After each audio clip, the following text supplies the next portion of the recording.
jangan lupa di belakang Tom Lembong ini ada siapa, jangan sembarangan. Jangan sampai justru delik ini direkayasa, itu kita ingatkan. Ya, saya kira Presiden harus bertindak. Ya, jangan biarkan ini. Saya khawatir ini di belakangnya ini ada geng Jokowi, ada Jokowi. Pertanyaannya, publik kemudian bertanya-tanya, mengapa kasus 7 tahun yang lalu baru diusut sekarang? Kalau dimulai 2023, berarti kasus 7 tahun yang lalu baru diusut mulai dari tahun lalu dan ditetapkannya sekarang. Saya harus sebutkan ya, kalau tadi Anda katakan bahwa salah satu alasan kenapa Thomas Lembong ditetapkan sebagai tersangka karena di saat Indonesia sedang surplus gula, ternyata impor gula dilakukan. Tapi saya ingin sampaikan data bahwa yang melakukan impor gula bukan hanya Menteri Perdagangan Thomas Lembong. Menteri-menteri sesudahnya, Enggar Setiato Lukito, impor gula sekitar 15 juta ton. Agus Suparmanto, impor gula sekitar 9,5 juta ton. Muhammad Lutfi, impor gula sekitar 13 juta ton. Zulkifli Hasan, impor gula sekitar 18 juta ton. Jadi impor-impor gula itu dilakukan di saat situasi Indonesia juga surplus gula. Apakah itu akan diusut juga Pak Harli oleh Kejaksaan Agung? Pakar hukum pidana Abdul Fikar Hajar menilai Kejaksaan Agung keliru jika menetapkan status tersangka kepada Tom Lembong karena kebijakannya yang diambil 9 tahun silam. Fikar khawatir banyak orang tak mau menjadi pejabat publik lantaran kebijakan yang dibuat menjadi perkara hukum di kemudian hari. Nggak bisa sembarangan kejaksaan menetapkan orang bekas pejabat publik gitu ya karena kebijakannya kemudian dia dikriminalkan, pidanakan.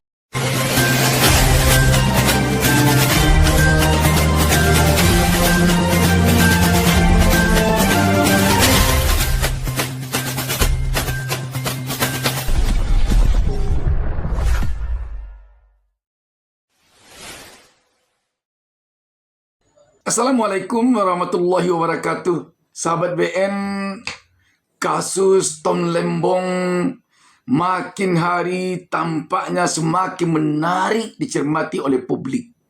Kasus ini kelihatannya semakin hari semakin menjadi titik perhatian publik, titik perhatian rakyat. Sehingga kita melihat hal ini kian kemari melebar. Dan sampai malah sekarang ini rakyat melihat di sini sepertinya ada yang beranggapan sangat tampak sekali kentalnya nuansa politik dalam kasus Tom Lembong ini. Dan sahabat BN, ke depan tentu rakyat akan semakin melihat apakah benar di sini lebih kental nuansa politiknya daripada nuansa hukumnya. Apakah penahanan Tom Lembong hanya karena Tom Lembong tidak sejalan dengan penguasa, tidak sejalan dengan mantan Presiden Joko Widodo selama ini, sehingga dia dicari-carikan deliknya agar dia bisa diusut. Sementara Menteri Perdagangan yang lain yang juga sama-sama melakukan impor, terutama impor gula, tidak diusik-usik. Sahabat BN, sebelum kita melangkah berbicara lebih jauh tentang hal ini, kita saksikan tayangan berikut. Tom Lembong ditangkap dan langsung diperiksa, jadi tersangka. Yang menarik itu bukan orang prihatin terhadap penangkapannya, tetapi banyak orang bergembira dari sisi, wah ini genderang kurang mau dibuka ini. Berani-beraninya membuka Tom Lembong. Padahal sederet Menteri Perdagangan yang melakukan hal yang sama, yang kasusnya mungkin berat-berat, kok Tom Lembong yang mungkin yang sebentar dia menjabat, kok yang dijadikan tersangka. Ini cerita sangat menarik dan kita mohon keterangan dari Pak Marwan terkait dengan ini, dan tentunya dilanjut tadi dengan hal-hal yang terpenting harus dilaporkan tadi. Pak Marwan. Ya, makasih Om Lim. Assalamualaikum warahmatullahi wabarakatuh. Alhamdulillahirrahmanirrahim. Allahumma sholli ala sayyidina Muhammad. Ya, jadi saya kira kalau kita bicara kasus Tom Lembong, seandainya proses hukumnya itu memang secara objektif ada delik yang pantas untuk dijadikan dasar bahwa dia harus diproses, artinya hukum ditegakkan, saya kira kita tidak masalah. Ya, rakyat pasti setuju. Tapi kalau ini lebih berat kepada pertimbangan politik, maka ini kita harus protes keras. Ya, yang jelas tadi koruptor harus dibasmi, siapapun itu. Seandainya itu juga teman kita atau orang yang memang satu visi dengan kita pada saat Pilpres misalnya, kita dukung Anies Imin karena di dalamnya ada Tom Lembong, artinya itu kan teman kita juga. Ya. Pasti kita merasa prihatin seandainya ini dilakukan hanya karena pertimbangan politik. Ada aspek politik di sana. Jadi karena itu, oke, Anda main politik, tapi Anda juga dinilai oleh masyarakat. Dan jangan lupa di belakang Tom Lembong ini ada siapa, jangan sembarangan. Itu satu. Tapi tetap bahwa karena ini negara hukum, maka tegakkanlah hukum secara fair, secara adil, dan impor gula itu sudah dilakukan oleh menteri-menteri sebelumnya. Dan saya kira kuotanya itu jauh lebih besar dibanding yang Tom Lembong lakukan, karena beliau menjabat mungkin hanya sekitar 2 tahunan begitu ya. Misalnya Zulkifli Hasan, lalu dulu pernah yang dari Nasdem siapa namanya Lukita Enggar ya. Terus ada yang lain-lain, saya kira cukup banyak yang mestinya itu diproses juga. Ini kan sudah jelas titiknya kan soal pada impor gula ya. Ya.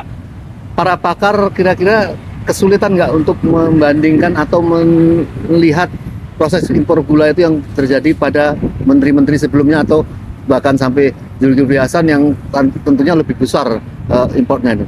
Iya, saya kira kalau bicara delik ya, maka delik ini harus bisa memenuhi persyaratan yang ada dalam undang-undang, KUHP misalnya.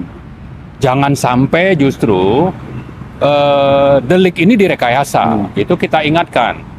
Nah, tapi kalau delik ini memang juga diidap oleh menteri-menteri yang sebelum-sebelumnya, ya proses juga begitu. Jangan malah ini karena masalah politik lalu entah dendam atau apa tujuan-tujuan yang lainnya, kita mau ini supaya dihentikan kalau memang itu yang lebih dominan pertimbangannya. Tapi kalau pertimbangan hukum, silakan proses. Tapi kalau politik yang lebih dominan, apalagi ada hal-hal yang tersembunyi di balik itu, atau mungkin juga untuk setelah itu nanti siapa karena selama ini orang ini berbeda pendapat dengan Jokowi misalnya, ya saya kira presiden harus bertindak. Ya jangan biarkan ini, saya khawatir ini di belakangnya ini ada geng Jokowi, ada Jokowi gitu kan. Jadi karena itu Pak Prabowo sebagai presiden, pemimpin tertinggi di NKRI juga harus mengendalikan. Ya jangan sampai membiarkan Jokowi masih cawe-cawe di mana-mana gitu. Ya, itu. Sahabat BN, dari apa yang disampaikan oleh Marwan Batubara ini, setidaknya ada 2 hal yang dapat kita petik atau kita garis bawahi di sini. Yang pertama berkaitan dengan genderang perang. Apakah sudah benar-benar ini bahwa akan tampak penabuhan genderang perang dalam hal ini? Kalau itu yang terjadi, tentu saja tidak saja hanya akan membuat yang terkena genderang perang ini yang akan ketar-ketir, tapi bisa jadi juga yang menabuh genderang perang atau pihak yang mencoba melakukan pengusutan, kalau seandainya dengan cara tidak fair, juga mungkin akan terganggu. Karena kegiatan pelaksanaan pembangunan yang akan dilakukan tentu perlu ketenangan masyarakat, perlu stabilitas. Jika genderang perang telah ditabuh, besar kemungkinan akan mengganggu kepada kenyamanan dan ketenangan di tengah-tengah masyarakat. Yang kedua, tentang Jokowi mantan presiden sekarang ini yang disebut oleh Marwan Batubara, kalau memang Jokowi masih juga cawe-cawe, masih juga ikut campur, mungkin karena ada rasa sakit hati, agar diseret lawan politiknya dulu. Karena penguasa sekarang adalah penguasa pelanjutnya yang bisa dia dikte sesuai kemauannya. Kalau memang itu masih menjadi sorotan bagi publik, tentu saja memang seperti dikatakan Marwan Batubara tadi, Presiden Prabowo perlu mengendalikan ini. Dan rakyat tentu tidak berharap hal ini terjadi.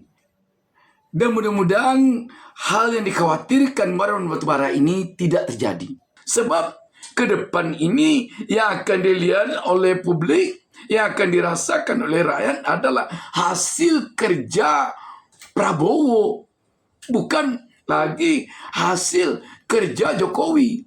Kalau nanti hasil kerja Prabowo terganggu oleh berbagai polemik seperti ini, maka yang akan rugi dalam kepemimpinannya adalah kepemimpinan Prabowo, bukan Jokowi. Bisa jadi nanti di akhir masa jabatan 5 tahun Prabowo akan mengatakan bahwa Jokowi jauh lebih sukses daripada Prabowo. Kalau itu yang terjadi, maka kerugian dalam hal kepemimpinan akan ditanggungkan oleh Prabowo. Karena itu memang harus Prabowo bisa mengendalikan hal-hal yang mungkin saja mengganggu kepada perjalanan proses berbangsa dan bernegara selama Prabowo memimpin. Terutama kalau ada tokoh-tokoh yang mau cawe-cawe, yang mau ikut-ikut, mungkin balas dendam karena sakit hatinya belum lepas selama ini terhadap orang-orang yang berseberang dengannya. Lantas saat ini dilakukan hal-hal yang bisa mengganggu ketenangan publik, maka memang Prabowo harus bisa mengendalikan ini. Sekarang coba kita lihat lebih jauh tentang wawancara CNN berikut ini. Di sini Rifana dari CNN mengemukakan langsung data-data yang kita lihat. Data-data ini sangat penting dan bisa menguak mata kita melihatnya. Kenapa kok Tom Lembong yang diusut? Kenapa kok setelah 7 tahun baru sekarang Tom Lembong diusut? Bagaimana dengan menteri-menteri perdagangan yang juga melakukan impor? Bagaimana? Pertanyaannya, publik kemudian bertanya-tanya, mengapa kasus 7 tahun yang lalu baru diusut sekarang? Kalau dimulai 2023, berarti kasus 7 tahun yang lalu baru diusut mulai dari tahun lalu dan ditetapkannya sekarang. Mbak. Pak Harli? Ya, jadi begini, itu yang saya sampaikan tadi, bahwa peristiwa pidananya itu di 2015-2016. Ya. Tetapi kami kan baru mendapat laporan dari masyarakat, pengaduan dari masyarakat itu di tahun 2023. Jadi tidak ada yang missing sebenarnya di sini. Ya. Makanya proses itu seperti yang saya sampaikan tadi, mulai dari kajian pengaduan masyarakat, kemudian penyelidikan, dan sampai penyidikan.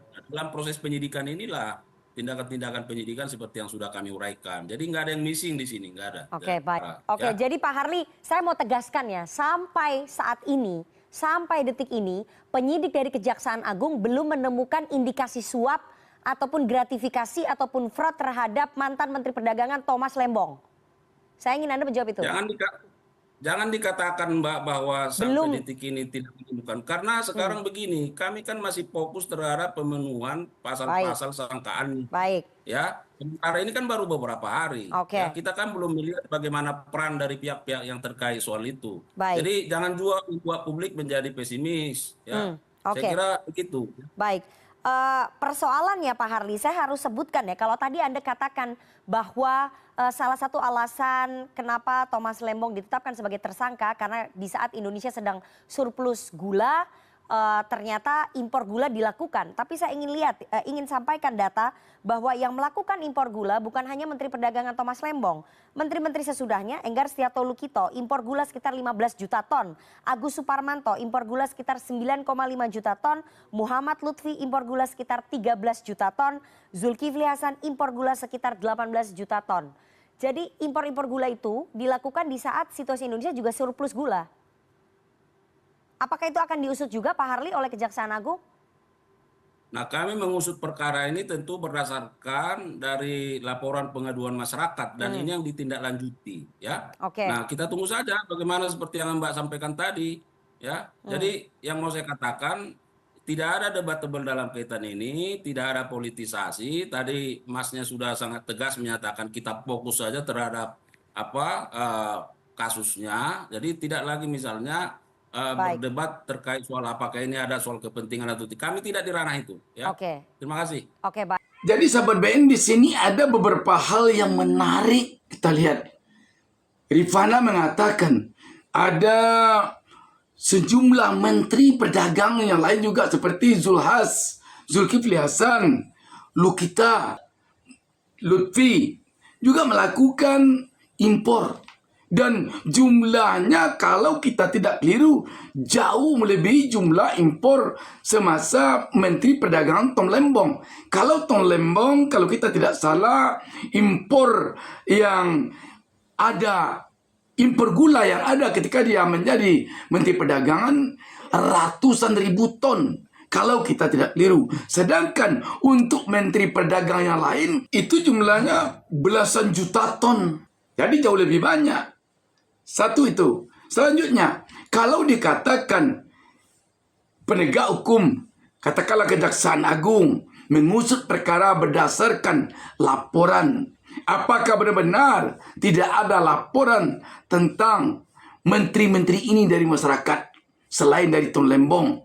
Dan kalau memang tidak ada, bagaimana dengan Menko Perekonomian Erlangga Hartarto yang telah pernah diperiksa oleh Kejaksaan Agung? Itu tentu telah ada laporan masyarakat. Tetapi kok sekarang diam? Diam sampai sekarang. Apakah diam sementara? Dalam waktu dekat ini akan diusut kembali dan Erlangga Hartarto akan segera ditahan atau bagaimana? Tentang pernyataan pihak Kejaksaan Agung yang tampaknya terkesan sedang menunggu laporan berkaitan dengan impor gula yang dilakukan menteri-menteri perdagangan. Selain dari Tom Lembong ini, mudah-mudahan saja publik atau rakyat akan menyikapinya segera. Kalau memang belum ada laporan masyarakat seperti laporan terhadap Tom Lembong. Dan kita yakin masyarakat akan segera menyikapi kalau memang belum ada laporan masyarakat. Namun setidaknya sahabat BN, tentu saja yang diinginkan oleh rakyat, penegakan hukum di negeri ini benar-benar fair, tidak tebang pilih. Rakyat sekarang ini di era Presiden Prabowo ini sangat mengharapkan Prabowo memenuhi janjinya, bahkan sumpahnya, terutama tentang sumpahnya dalam membela kebenaran. Prabowo telah bersumpah bahwa dia siap mati demi membela kebenaran. Kebenaran yang dibelanya tentu kebenaran untuk semua rakyat Republik Indonesia tanpa kecuali, tanpa tebang pilih. Sekarang mari kita saksikan lagi pandangan dari pakar hukum ini. Tom Lembong sebagai tersangka oleh Kejaksaan Agung, menurut pendapat saya ini merupakan kasus yang cukup lama ya, di tahun 2015 dan 2016. Pertanyaannya adalah mengapa baru sekarang tim kejaksaan itu melakukan penetapan tersangka terkait dengan impor gula, perlu kita ketahui ini adalah kasus tipikor. Dan satu hal yang perlu kita perhatikan adalah apakah Tom Lembong ini mendapatkan keuntungan dari perbuatan kebijakan yang dalam tanda petik dianggap sebagai suatu tindak pidana korupsi. Kebijakan dalam mengimpor gula pada saat itu tentu merupakan kebijakan yang juga disetujui oleh Presiden tentunya dan kabinet-kabinet yang terkait. Nah, kalau kebijakan itu sudah disetujui, sudah disahkan, saya kira untuk tindak pidana korupsinya kecil sekali karena itu kan kebijakan. Dan menurut pandangan saya, penetapan ini juga kalau dilihat dari kondisi bagaimana Tom Lembong banyak memberikan kritik terkait dengan pemerintahan Jokowi pada saat itu waktu pemilihan presiden, itu juga sangat berpengaruh ya terhadap subjektivitas penetapannya sebagai tersangka. Nah, ini sahabat BN, subjektivitas yang disinggung oleh pakar hukum pidana ini. Di sini tentu kita jadinya bertanya, apakah kalau Anies Muhaimin yang memenangkan Pilpres 2024 baru lalu, dan kalau Anies Baswedan yang jadi presiden sekarang ini, apakah Kejaksaan Agung akan berani juga seperti sekarang ini memproses, mengusut, dan menahan Tom Lembong? Tentu kalau penegakan hukum betul-betul fair, tidak ada sama sekali di dalamnya nuansa politik, tentu kita yakin Kejaksaan Agung atau penegak hukum akan tetap berani melakukan hal yang sekarang dilakukannya kepada Tom Lembong. Dan jika memang demikian, tentu kita optimis bahwa tak lama lagi kasus jet pribadi akan segera diusut oleh penegak hukum.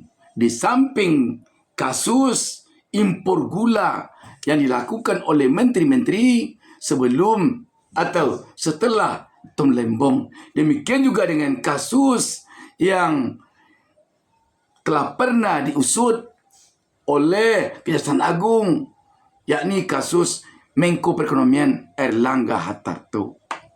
Demikian juga dengan kasus pengalihan kuota haji di Kementerian Agama yang telah dipansuskan oleh DPR ketika Menteri Agamanya Yakut Khalil Qaumas. Kita yakin semua ini dalam waktu dekat ini akan kita saksikan bersama-sama pengusutannya oleh Kejaksaan Agung atau oleh penegak hukum. Penetapan tersangka terhadap Menteri Perdagangan periode 2015-2016 Thomas Trikasih Lembong masih menuai tanda tanya. Tak hanya kasus importasi gula yang terjadi 9 tahun lalu, Kejagung hingga kini belum menemukan aliran dana kepada mantan Menteri Perdagangan Thomas Lembong.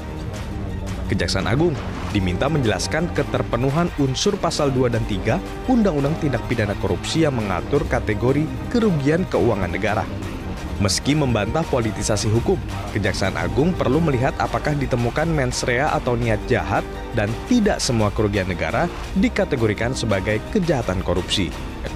Mengenai aliran dana itu akan didalami juga, ya. Apakah karena kalau kita lihat kan tersangka sebagai regulator, ya, bersama dengan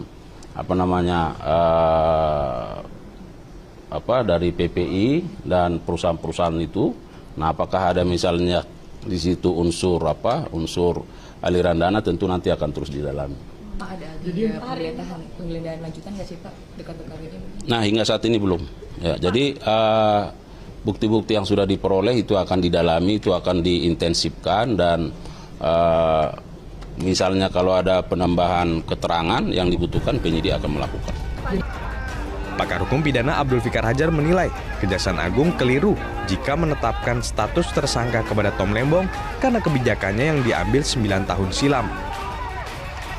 Fikar khawatir banyak orang tak mau menjadi pejabat publik lantaran kebijakan yang dibuat menjadi perkara hukum di kemudian hari. Nggak bisa sembarangan kejaksaan menetapkan orang bekas pejabat publik gitu ya karena kebijakannya kemudian dia dikriminalkan, pidanakan. Kecuali, ada kecualinya memang. Kecuali bisa dibuktikan bahwa dari kebijakannya itu dia mendapatkan sesuatu, ya, mendapatkan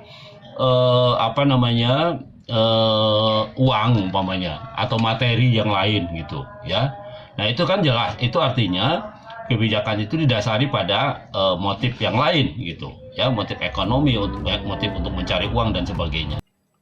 Sahabat BN, yang diinginkan oleh rakyat agaknya adalah adanya ketenangan bagi rakyat untuk mencari penghidupannya, untuk berdagang, untuk bertani, dan untuk bekerja di berbagai pabrik, di berbagai perusahaan.